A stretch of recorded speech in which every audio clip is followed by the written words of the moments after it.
सन 1162 एक बच्चा जन्म लेता है, अपने मुट्ठी में खून का एक थक्का पकड़े, एक संकेत कि वो आगे चलकर एक बहुत बड़ा योद्धा और शासक बनेगा। उसकी पहचान चंगेज़ खान, एक राक्षस का अवतार, एक क्रूर बारबेरियन जिसने कई लाखों लोगों का कत्ल किया और जिसकी दहशत से पूरी दुनिया कांप उठी। मंगोलिया का एक ऐसा आउटकास्ट जिसने ना जाने कितने ही अनस्पीकेबल काम किए। इस मौत के सौदागर की दिलचस्प कहानी आज मैं आपके सामने पेश करूंगा। उसने मंगोलिया के जंगली जातियों को एक डिसिप्लिन्ड फाइटिंग मशीन में तब्दील किया, एक ऐसी आर्मी पैदा की जिसने यूरोप और एशिया के कई देशों में राज किया। उसके गुजरने के बाद उसके वारिसों ने एक किताब लिखी जिसमें चंगेज़ खान के इतिहास को कागज़ के पन्नों में उतारा गया और उस किताब का नाम रखा गया the secret history of Mongols. इसमें चंगेज़ खान के शब्दों को कैप्चर किया गया, उसकी सोच, उसकी एडवांस वार स्ट्रैटेजी और कई ऐसे काम जो उसने अपने शासन के दौरान किए। चंगेज़ खान दुनिया का सबसे बड़ा और हिंसक शासक बना जिसका साम्राज्य 1 करोड़ स्क्वायर मील से भी अधिक था। 1170 वो लड़का जो बाद में जाकर चंगेज़ खान बना, उसका नाम था तैमूजिन। वो एक ट्राइबल योद्धा का बेटा था। वो सिर्फ 9 साल का था जब उसके बाप को दुश्मन ट्राइब ने जहर देकर मार डाला। उसके बाद उसका बचपन वही खत्म हो गया और उसके आंखों में खून दौड़ने लगा। तैमूजिन अपने लोगों को लेकर कई सालों तक मंगोलिया के पहाड़ियों में भटकता रहा। तैमूजिन को पता था कि उसके लोगों की सुरक्षा के लिए उसे दूसरे ट्राइब्स से दोस्ती करनी पड़ेगी। उसने एक लोकल ट्राइब के लीडर की बेटी से शादी की। उस लड़की का नाम था बोटे और वो बहुत ही सुंदर और तेज़ दिमाग की थी। Only a fool fights a battle he knows he can not win. एक दिन किसी दूसरे मंगोलियन ट्राइब ने तैमूजिन के ट्राइब पर हमला किया और उसके कई लोगों को मार दिया। वो तैमूजिन की पत्नी को भी उठाकर ले गए। तैमूजिन को मैदान छोड़कर भागना पड़ा। उसका एक ही दोस्त था जिसको वो अपना भाई मानता था। उसका नाम था जमुका। तैमूजिन को पता था कि अपनी बीवी को बचाने के लिए उसे तुरंत ही कुछ कदम उठाना होगा। A man who seeks power needs allies who has power. एक लीडर जिसके नीचे कई ट्राइब्स होते थे उसे खान कहा जाता था। तैमूजिन ऐसे ही एक खान के पास गया जो उसके बाप का पुराना दोस्त था। उसने खान को अपने शादी में मिले मखमल के चादर को भेंट किया और रिक्वेस्ट की कि खान उनको पनाह दे। खान ने तैमूजिन की बात मान ली। उस खान का नाम था टोगरील। इसके बाद तैमूजिन ने खान की मदद से उत्तरी मंगोलिया के कई दुश्मन ट्राइब्स में हमला किया और जीत हासिल की। उसने अपनी बीवी को रेस्क्यू किया। वो सिर्फ 20 साल का था जब उसने मंगोलिया के बड़े से बड़े ट्राइब्स को मात दी। उसकी बीवी पेट से थी और वो बच्चा दुश्मन का था या फिर तैमूजिन का, ये पता कर पाना मुश्किल था। फिर भी तैमूजिन ने उसे अपने बच्चे जैसा समझा और उसकी परवरिश की। When friends become foes, तैमूजिन और जमुका अपने शुरुआती दिनों में अपने ट्राइब के लीडर थे। धीरे धीरे उनके बीच तनाव बढ़ने लगा। दोनों ही अपनी जाति के ऊंचे क्रम में आते थे, लेकिन तैमूजिन को जितना अनुभव था जीवन और युद्ध का, उतना जमुका को नहीं था। तैमूजिन लोगों को उनके स्किल और ज्ञान से तौलता था, लेकिन जमुका को यह पसंद नहीं था। जमुका ने एक दिन तैमूजिन को ललकारा और उससे लड़ने को कहा, लेकिन तैमूजिन अपने दोस्त से नहीं लड़ा। जमुका वहां से अपने वफादार लोगों को लेकर चला गया। उनका ट्राइब 2 हिस्सों में बढ़ गया। कुछ साल बाद जमुका तैमूजिन के लोगों को मारने लगा और देखते ही देखते उसने कई लोगों को मार डाला। उसने तैमूजिन के कमांडर्स को पकड़ा और उन्हें जिंदा ही गर्म पानी के पतीले में उबाल उबाल कर मार डाला।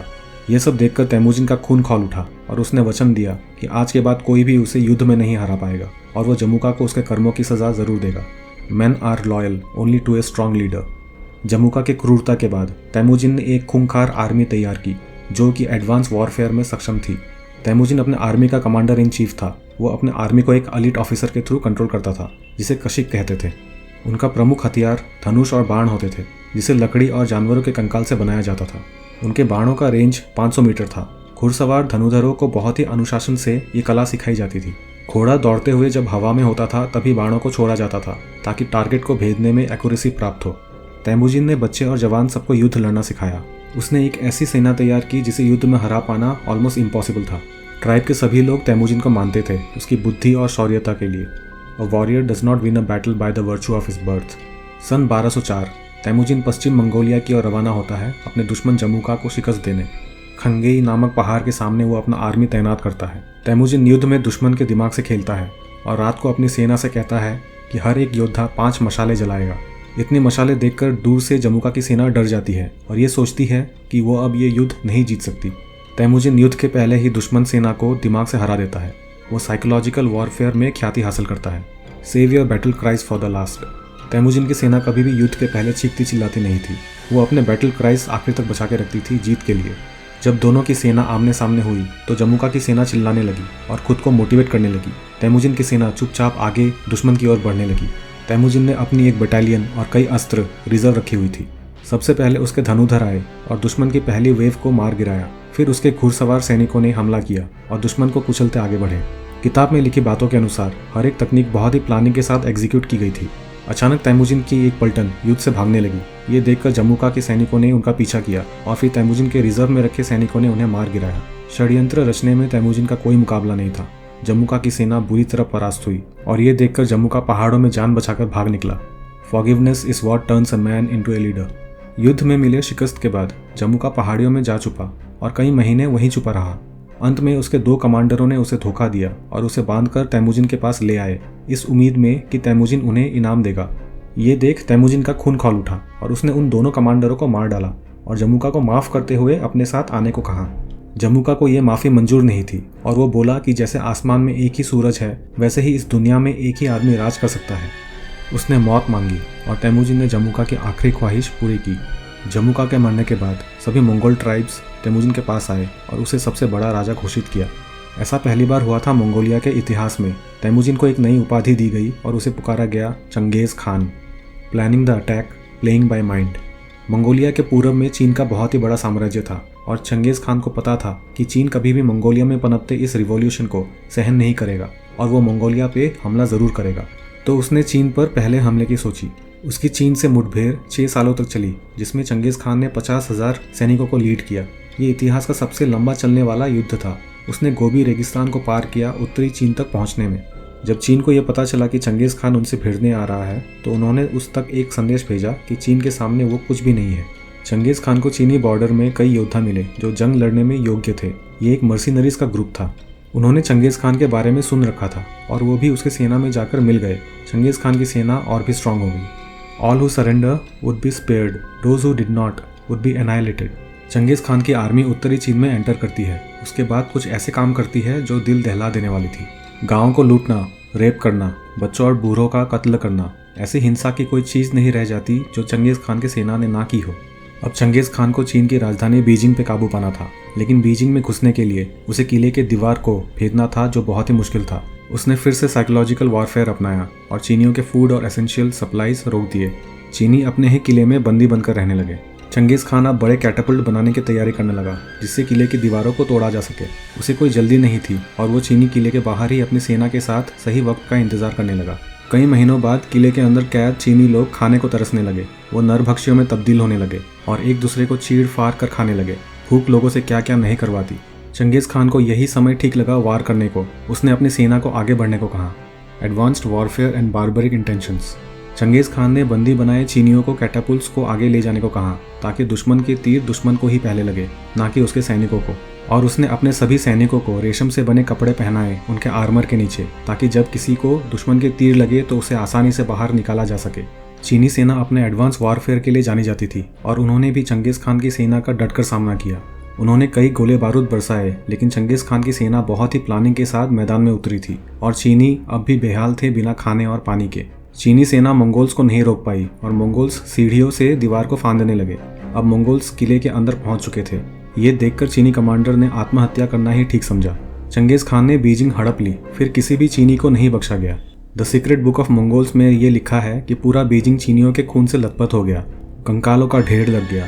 शहर के रास्ते चीनियों के खून से लाल हो गई। ऐसा भयानक नरसंहार शायद ही इतिहास में कहीं दर्ज किया गया हो। Karakoram and the rise of Mongols. Beijing में काबू पाने के बाद चंगेज़ खान ने काराकोरम, जो मध्य मंगोलिया में है, उसे अपना कैपिटल बनाया।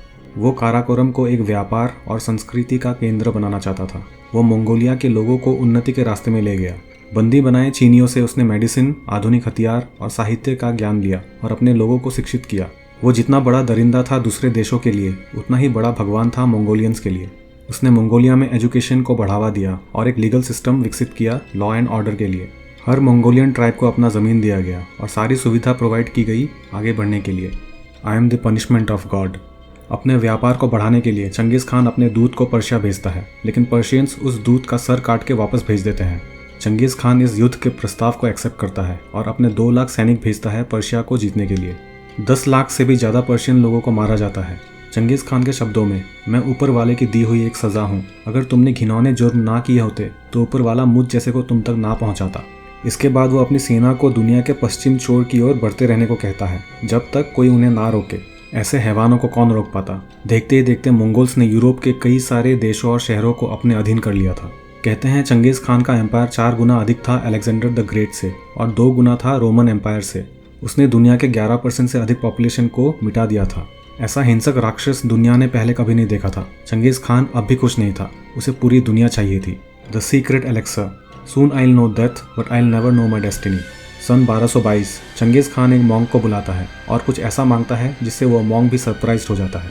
वो अपने जीवन के अंतकाल को बढ़ाने का सल्यूशन मांगता है। मॉन्क उसे कहता है कि ऐसी कोई बूटी उसके पास नहीं है। वो सीक्रेट एलेक्सर जो वो तलाश कर रहा था उसे नहीं मिली।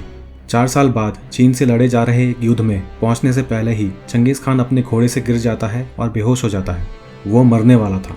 1227 में उसने अपने लोगों को बुलाया और अपने बेटे से कहा, मैंने बहुत कुछ हासिल किया लेकिन मुझे मेरी डेस्टिनी नहीं मिली, अब ये काम तुम्हें करना है। उसने अपने बेटे ओगेडे को अगला खान बनाया। उसके बेटे ने उसके मरने के बाद कई सालों में मंगोल एम्पायर को दुगुना किया। मंगोल्स ने रशिया, पोलैंड और हंगेरी पे फतेह हासिल की। फिर ओगेडे भी युद्ध में मारा गया। फिर मंगोल्स यूरोप में और आगे नहीं बढ़े।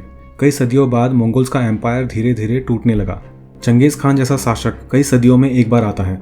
किसी को आज तक ये नहीं पता लग पाया कि उसे कहाँ दफनाया गया था। उसकी कब्र या कोई मॉन्यूमेंट नहीं है। उसके मरने के 1000 साल बाद आज भी मंगोलियंस चंगेज़ खान की पूजा करते हैं क्योंकि उसने उन्हें जीने का और उन्नति का रास्ता दिखाया था। उसके रेपुटेशन ने उसे इतिहास का एक अमर योद्धा बना दिया था, एक ऐसा मिलिट्री कमांडर जो पूरे दुनिया का सबसे सक्सेसफुल मिलिट्री कमांडर बना।